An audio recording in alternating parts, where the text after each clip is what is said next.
नमस्कार, मैं दिविज बहुगुणा। आप देख रहे हैं पेन पॉइंट। उत्तराखंड में निकाय चुनाव हुए 4 महीने हो चुके हैं और इस बीच तमाम घोषणाएं और वादे जो नगर पालिकाओं में किए गए थे उनकी धरातल पर इस वक्त क्या स्थिति है, ये जानने के लिए इस वक्त हम मौजूद हैं नगर पालिका बड़कोट में। और नगर पालिका बड़कोट के अध्यक्ष विनोद डोभाल जी इस वक्त हमारे साथ हैं। सर, 4 महीने में जो कुछ वादे घोषणाएं आपके द्वारा किए गए थे उनकी इस वक्त धरातल पर क्या स्थिति है? जितने भी वादे मेरे द्वारा इलेक्शन के टाइम पे किए गए थे वो उनमें मैक्सिमम जो है हम पहले अपने बोर्ड मीटिंग में ले आए थे। चाहे वो लैंड को 143 को लेके हो या इस शहर में जो भी अब कंस्ट्रक्शन होंगे इस लोग करेंगे, सरकारी भवन है उसको भी, जो यहाँ की पहाड़ी शैली है उस संस्कृति है वो भी हम अपने बोर्ड मीटिंग में लाए हैं। और अगर आप जाएंगे इसके बाद जो इस शहर की मेन समस्या है, यहाँ पे सिर्फ एक मेन NH रोड है, बाकी कोई कनेक्टिंग रोड नहीं है लोगों को किसी भी वार्ड में जाने के लिए। तो पहले फेज़ में हम यही कर रहे हैं कि अभी तकरीबन 2-3 रोडों पे काम चल रहा है और आप देखेंगे तो मतलब काफ़ी कंप्लीशन की तरफ वो काम है। तो धीरे धीरे पहले तो जो हमारी चुनाव घोषणा थी हर वार्ड को कनेक्टिविटी देंगे, तो वो कनेक्टिविटी पे काम चल रहा है। और इसके अलावा सफाई को लेके हमारा है जो नगर पालिका का पहला काम भी है सैनिटेशन का, उस पर भी हम जो सफाई है अब अगर आप देखेंगे बड़कोट की तो काफ़ी बेहतर स्थिति में आपको मिलेगी। सर, कुल 7 वार्ड यहाँ पर हैं, क्या क्या चुनौतियाँ हैं जो विकास कार्यों के आगे आड़े आ रही हैं? सबसे बड़ी चुनौती तो किसी भी काम को करने के लिए देखिए ट्रांसपोर्टेशन है, और ट्रांसपोर्टेशन किसी भी वार्ड में प्रॉपर नहीं है। यहाँ कोई भी किसी भी वार्ड में अगर लोग एक गैस सिलेंडर जो होता है LPG का वो भी ले जाते हैं तो तकरीबन 200 रुपये के आसपास लोगों को अपने जेब से उसका भाड़ा देना पड़ता है। तो सबसे पहले हम ट्रांसपोर्टेशन पे यही कनेक्टिविटी लोगों को बना रहे हैं जिसमें काफ़ी मतलब हद तक काम भी चल रहा है। और एक बार ये हो जाएंगे क्योंकि सड़क जो है वो ज़रूरी है, फिर धीरे धीरे ये है कि साफ़ सफाई में भी सहूलियत मिलेगी। तो चुनौती तो सबसे पहले रोडों की ही है इस शहर में। और दूसरा सबसे बड़ी चुनौती ये है कि बड़कोट जो है यमुना जो नदी है माँ यमुना उसके किनारे पे बसा है पूरा शहर, और ये पूरा जो शहर है उसका वो पूरा मतलब भूस्खलन के जद में है। कभी भी अगर कोई आपदा जैसे पहले आई है 13 या 16 में, अगर उस तरह की आपदा, क्योंकि हमेशा यमुनोत्री की तरफ हर साल बरसात में झील बनती है, खुदा ना खास्ता कभी कोई बड़ी आपदा आई तो बड़कोट के अस्तित्व को भी दिक्कत परेशानी है। तो इसके लेके नगर पालिका की आमदनी कैसे बढ़े, यहाँ पे आप देख रहे होंगे कि पहाड़ी क्षेत्र होने के बावजूद भी टेम्परेचर बहुत ज़्यादा है। रोज़गार कैसे यहाँ पे बढ़ेंगे, पालिका की इनकम कैसे बढ़ेगी, और इस शहर का कैसे रख रखाव होगा, भूस्खलन से कैसे बचाया जाएगा। तो इसकी एक डिटेल स्टडी रिपोर्ट हमने IIT रुड़की से कराई है और वो लोग यहाँ सर्वे वर्वे करके चले गए हैं। उनका रफ ड्राफ्ट अभी आया, मेरे ख्याल से इस वीक में उनकी फाइनल रिपोर्ट भी बड़कोट के लिए आ जाएगी। और उनसे हमने जो मांगा है कि बड़कोट में जो भी विकास के कार्य होंगे ये मतलब आगे के 50 साल को लेके होंगे। आज भी हम अगर कोई रोड बना रहे हैं तो ऐसा नहीं है कि नगर पालिका रोड बना रही है तो 4 फुट 6 फुट की हो। हम जो भी रोड बना रहे हैं तो मैं कम से कम 7 मीटर या 9 मीटर, या कहीं कहीं आप देखेंगे तो 10-10 12-12 मीटर चौड़ी भी रोड बना रहे हैं, क्योंकि डे बाई डे तो क्योंकि शहर है इसकी पॉपुलेशन बढ़नी है। तो उसी तरीके से जहाँ जितना लैंड का स्कोप मिल रहा है तो उस हिसाब से रोड बनाई जा रही है। सर, बड़कोट में पानी को लेकर काफ़ी समस्याएं जो हैं अभी चर्चा का विषय बनी रही, तो इस समस्या से निजात पाने के लिए क्या कुछ कदम उठाए जा रहे हैं धरातल? देखिए ये समस्या का तो जो समाधान है ये चुनाव से पहले हो चुका था। अब जो भी यहाँ पे जो भी लोग हैं उन्होंने काफ़ी अच्छी उसमें प्रोटेस्ट किया था पानी के लिए। तो उस समय जब लोगों ने काफ़ी 47-48 दिन का प्रोटेस्ट किया तो फिर माननीय मुख्यमंत्री जी ने 2 घोषणाएं, यहाँ के जो बड़े भाई मेरे संजय डोभाल जी हैं यमुनोत्री विधायक, उनके माध्यम से 2 योजनाएं स्वीकृत हुई है।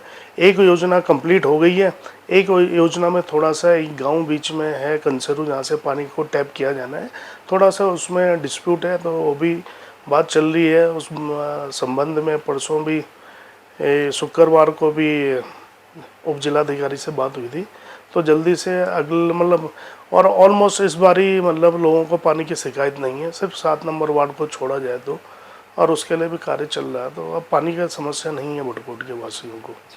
तो बड़कोट को पर्यटन नगरी के रूप में विकसित करने के लिए क्या कुछ योजनाएं जो हैं चलाई जैसे आप देखेंगे बड़कोट में अगर जाएंगे तो कहीं पे भी लोगों के पास घूमने के लिए कोई जगह नहीं है। देखो पर्यटक तभी आएगा, जैसे यहाँ अभी पर्यटक आता है वो सिर्फ नाइट स्टे के लिए आता है। वो आता है रात में या दिन में जब भी, और होटल में रूम लेता है और अपना निकल जाता है।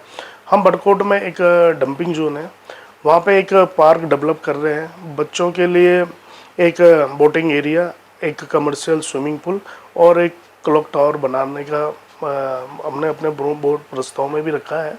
तो जैसे जैसे धन की उपलब्धता होती रही है तो हम उसको अगले 6 महीने नहीं, हाँ 6 महीने में हम लोगों को पार्क और ये बोटिंग एरिया वगैरह सब बना के लोगों को देंगे, 1 घंटा घर भी।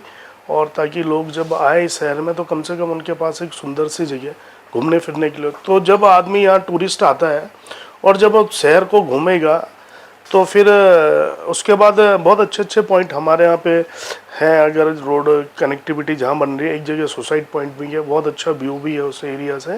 तो धीरे धीरे जब हम इसे डेवलप करेंगे फिर टूरिस्ट जब आएगा बेसिकली वो यहाँ स्टे करेगा। फिर आसपास यहाँ काफ़ी है एक्सप्लोर करने के लिए। माँ भद्रकाली का मंदिर है, भोग देवता का मंदिर है, रुद्रेश्वर का मंदिर है, तटेश्वर महाराज का मंदिर है। वहाँ वो मंदिर इस तरीके से है कि उसके चारों तरफ पानी की छोटी छोटी झीलें हैं। तो ये सारी चीज़ें फिर लोग एक्सप्लोर करेंगे। पर पहले जो चुनौती ये है कि टूरिस्ट बड़कोट आता है वो किस तरीके से पहले बड़कोट में रुके। तो हम ऐसे स्पॉट मतलब डेवलप करने के लिए हैं अभी। और एक यहाँ तिलाड़ी शहीद स्थल है, वहाँ पे भी हम सारा एक वो है डिपार्टमेंट ही कहेंगे, गवर्नमेंट की एक योजना है, उसके अंतर्गत अभी डीपीआर पे काम चल रहा है। हमारे यहाँ पे काफ़ी जो बड़कोट है यहाँ पे आप देखेंगे तो गधेरे हैं और उनमें पूरे 12 महीने उसमें पानी रहता है। तो हम उस पर जहाँ मैं पार्क की और बोटिंग एरिया की बात कर रहे हैं उस एरिया को हम सारा को ऑलमोस्ट चले गया प्रपोजल, तो उस एरिया को भी डेवलप कर रहे हैं। जैसे सहजधारा में है तो लोगों को मतलब एक प्रॉपर गर्मियों के लिए या बरसात के लिए, और उस एरिया में एक बहुत अच्छा ओल्ड एज कैफ़े हम बना रहे हैं जहाँ शाम को बुजुर्ग लोग आएँ, अपना मेल मिलाप करें, उनको बैठने के लिए एक अच्छी जगह हो, और एक कैफ़े और एक स्मार्ट टॉयलेट, काफ़ी चीज़ें रखी हैं। और वो ऑलमोस्ट मुझे लगता है 1-1.5 महीने में उस पर काम चालू हो जाएगा।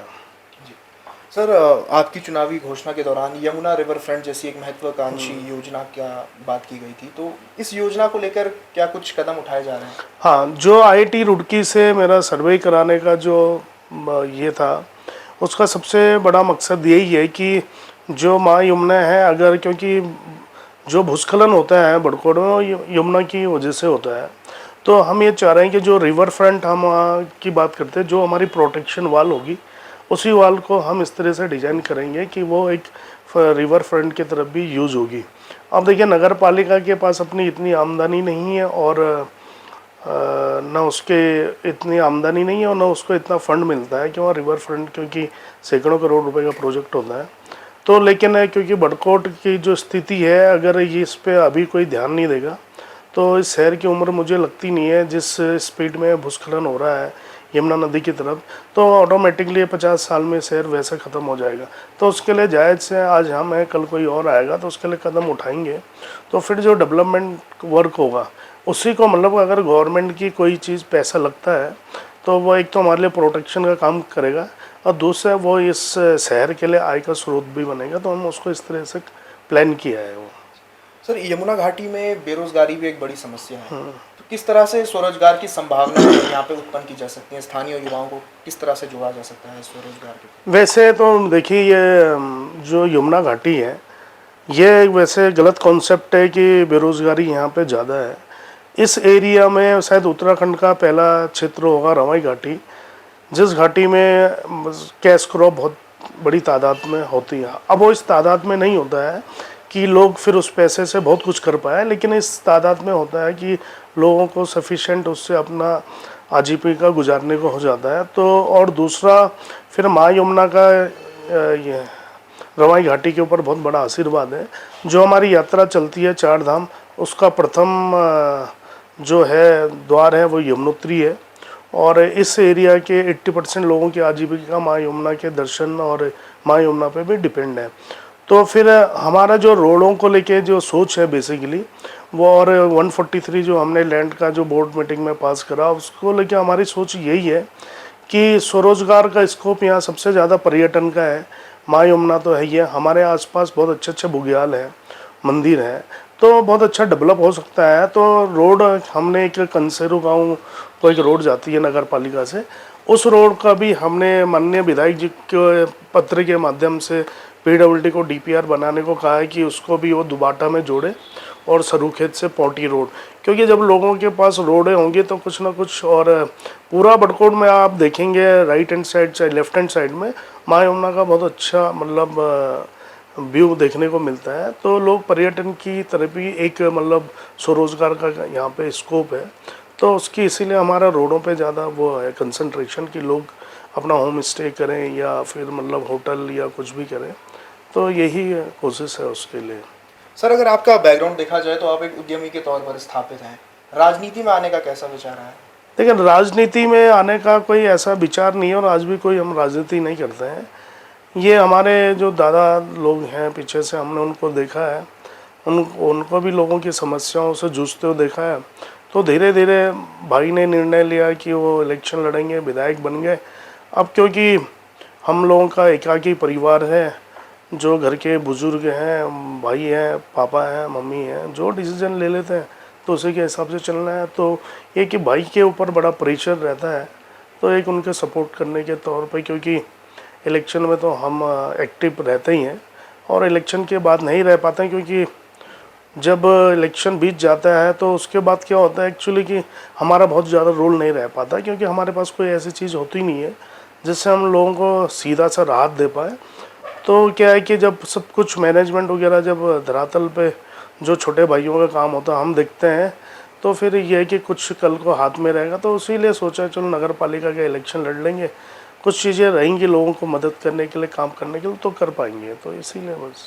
सर, जनता के समर्थन से आप नगर पालिका अध्यक्ष चुने गए हैं, आगे भविष्य में और क्या कुछ राजनीतिक संभावनाएं आप देखते हैं? ऐसी सुगबुगाहट है जनता के बीच में कि आप विधानसभा की भी तैयारी कर रहे हैं?